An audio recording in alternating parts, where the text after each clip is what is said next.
Okay, so the homework exercises are in page 566, 1 through 21 all, and 32 through 43 all. Those are what are on Haiku, and they're also on your yellow syllabus. Today we're going to be talking about joint variation, direct variation, and inverse variation. So up here I have some pictures of inverse variation. Inverse variation, one side goes up, the other side goes down. So, well, I'll explain that in a minute. There's none on this homework. Before I go over these, though, I would like to talk about the properties for proportions because we're going to be setting up proportions. So you know that a proportion is two equal ratios. So if A over B is equal to C over D, then we can cross multiply and get AD is equal to BC. But there are some other properties of proportions that can be used with proportions. The next property is called switching. It says if A over B is equal to C over D, I can swap A and D to get B over B is equal to C over A. Or I can swap B and C and get A over C is equal to B over D. The next property is called overturning. If A over B is equal to C over D, I can just overturn these. So I get B over A is equal to D over C. The last one is called numerator changing. And it says if A over B is equal to C over D, I can add the denominator to the numerator. And I can add the denominator to the numerator, and those will still remain equal.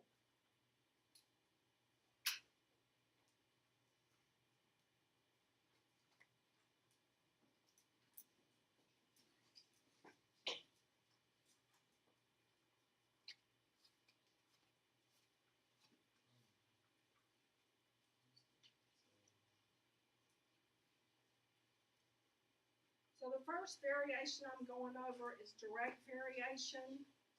Direct variation, when one side goes up, the other side goes up.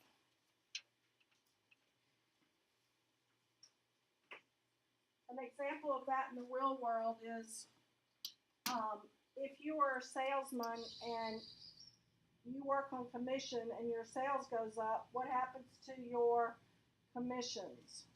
They go up. So there are two formulas you need to know. The first formula is y is equal to kx, where k is what we call the constant of variation. An example might be y is equal to 2x. K is the number. In this case, is 2. A direct variation is always an equation of a line that goes through the origin. The proportion that you would set up for direct variation is y sub 1 is to y sub 2 as x sub 1 is to x sub 2.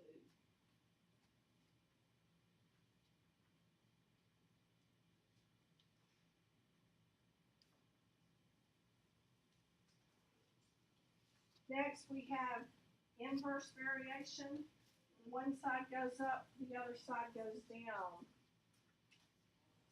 So you see,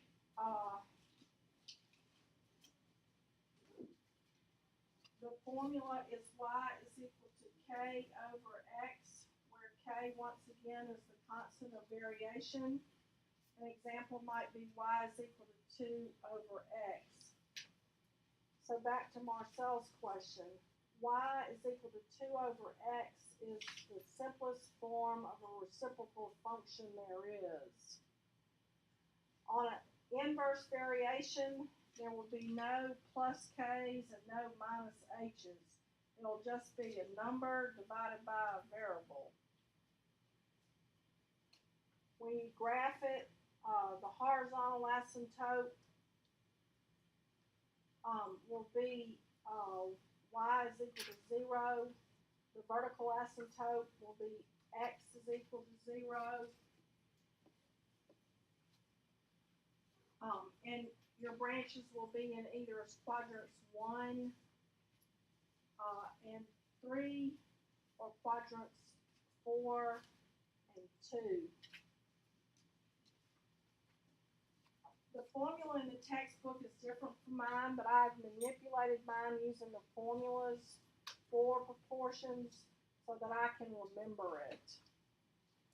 So here we had for direct variation, y sub 1 was to y sub 2 as x sub 1 is to x sub 2.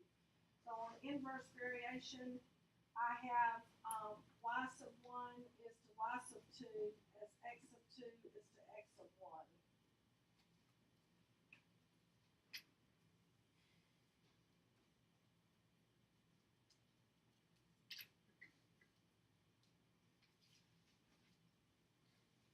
Next, we have joint variation, which is a special type of direct variation, and sometimes it's called combined variation. So like direct variation, when one side goes up, the other side goes up. When one side goes down, the other side goes down. The formula here is y is equal to kxz, where k is the constant of variation.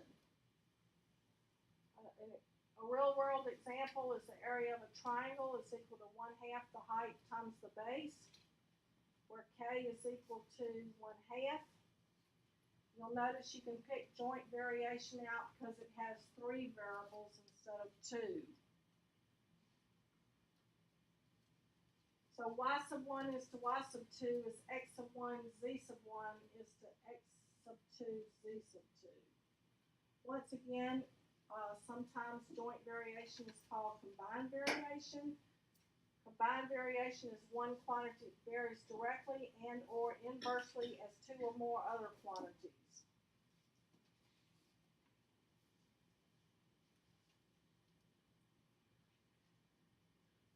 Joint variation is an equation of a line that once again goes through the origin.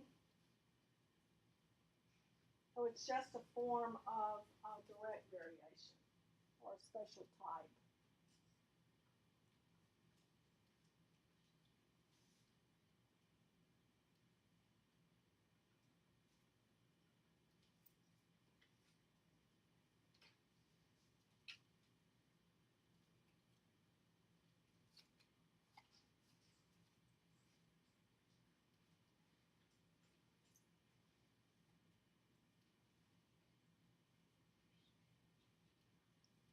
So I have a couple of examples I would like to go over.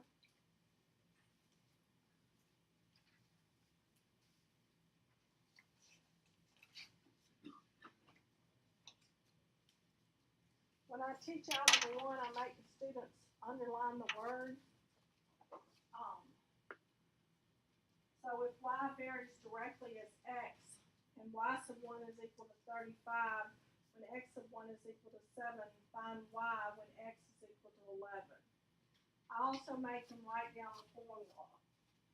So y sub 1 is to y sub 2 as x sub 2 is to x sub 1 is to x sub 2. X sub 1 is to x sub 2.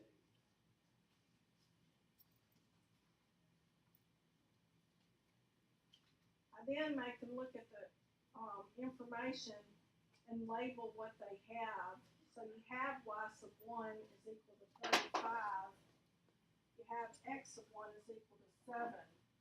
Everything after the word find are the x sub 2's, y sub 2's, and z sub 2's. So this is y sub 2, x sub 2.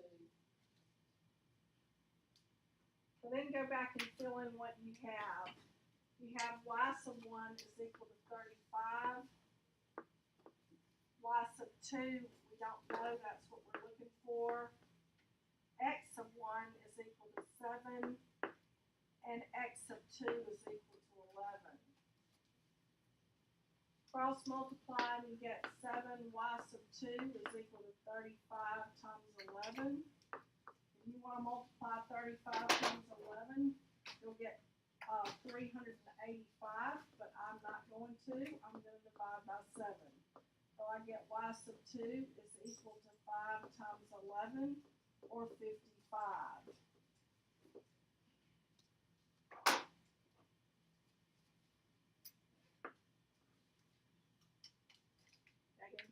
Can we do it where we do y equals kx and then solve for k, and then just plug back in? We can.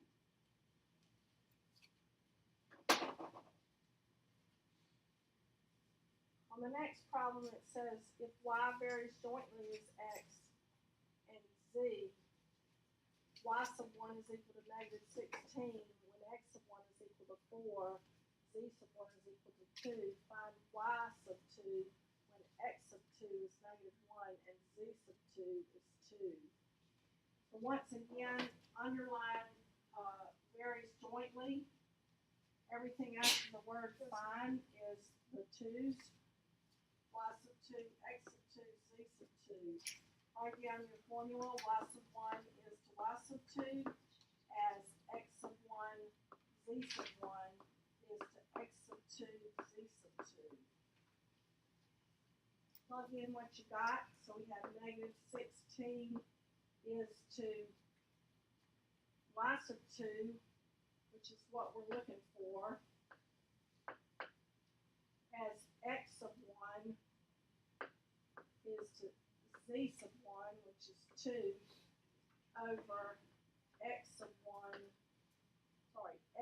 2, which is equal to negative 1, times z sub 2 is equal to 2.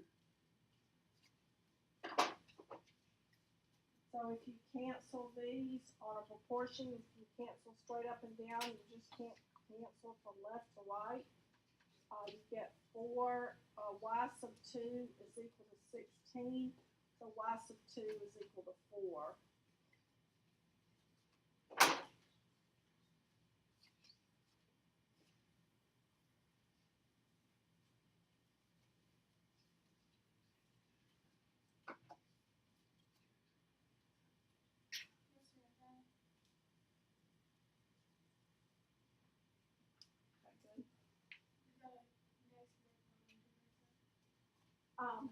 That's your call. On the word problems, once again, I would underline the word. In this case, cobalt varies inversely as the amount of uranium. Then you want to let x equal either uranium or cobalt. In this case, I'm going to let it equal cobalt and let y equal uranium.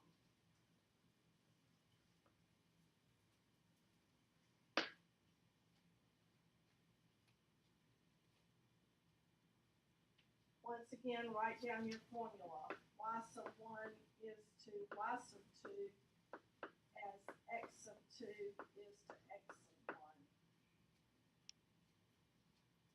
When there was 5 grams of cobalt, that's x sub 1. The mass of uranium was 20. That's y sub 1. How much cobalt, x sub 2, we don't know that, was there when there was only 2 grams, y sub 2, of uranium.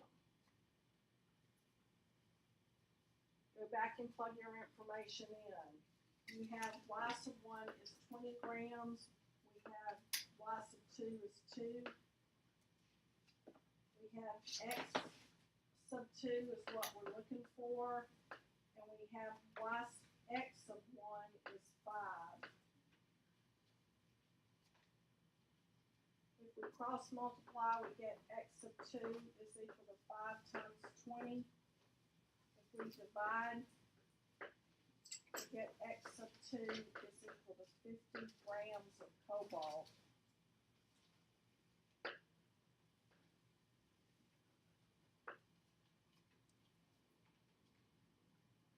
Megan? Do you have any like tricks for memorizing these formulas?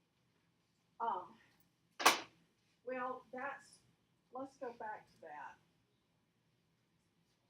Everybody got that? Okay.